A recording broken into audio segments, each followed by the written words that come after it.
It's early November, and I got this little spot, probably about 5 acres. I just got in here. Something on my hands. Anyway, I just hung this set probably 3 days ago, and I hadn't been in here. And I just turned around, was going to do an interview, and a big buck walked behind me.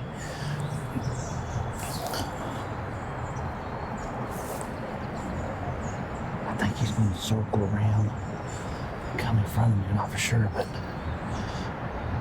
I'm going to turn this camera around and get ready, because, man, he's a pretty nice buck.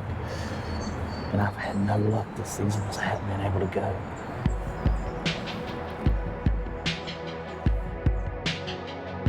I was watching this 8-point below me. I decided to grab my dual grunt call, give it a few grunts, and see how he reacted.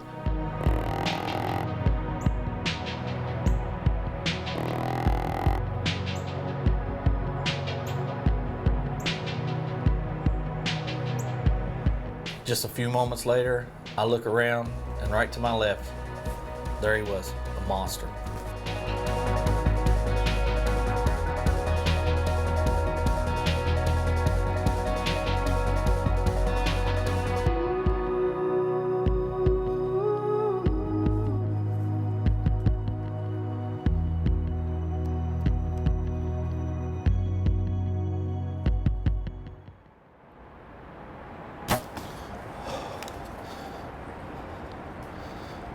That happened so fast.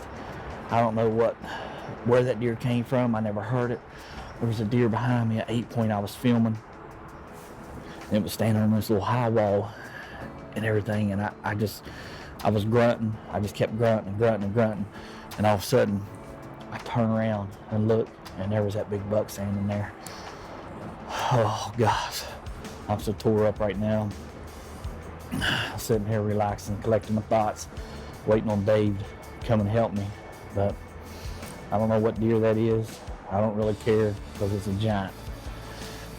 Had elite bow to option 6, man. It smoked him. That arrow was through him so fast he didn't know what was going on. Oh man, I thought I was gonna have a heart attack. Once again, the silver fox, fan favorite. I mean, everybody likes this guy, and you know why? Because he's a killer. He gets it done. He gets in a tree stand, he lets the arrow fly, and he's doing trophy photos before you know it. Not very high in a tree, but it's option 6. This number. The deer was standing like right up there. I had a deer below me. I was filming. All of a sudden I turn around and that big buck was behind me. So it was probably a 15-yard shot. He run about 10 yards and just stood there. He's just laying right there, man. I can just about see him from here. So let's go up here. It's gonna be a short recovery. Let's get my hands on this baby, because I've never seen this buck before, and he's a giant.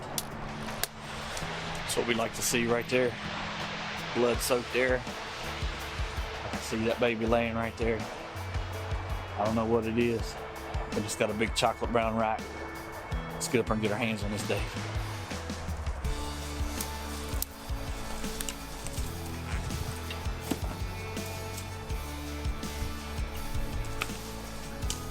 Well, we got him out here. Dave helped me come and do recovery and everything. And I never had this deer on camera. And I had another buck down below me. And I kept grunting and grunting. And something told me just turn around. And I turned around, and this big boy was standing there. At option 6, smoked him. He didn't know what hit him. Run about 10 yards, and that was it. So it was like much of a recovery, but here he is. It's good. West Virginia deer. It's early season. So let's get after it and get us another one. My man, the silver fox, getting it done again right here in our home state of West Virginia. And he thought when he shot that deer that it was the Big Ten, but he had never even seen that deer and never had it on trail camera. Like I've always said, my favorite time to target a buck is early season, late season, but it's the most exciting time to be in the stand with the unknown is during the rut.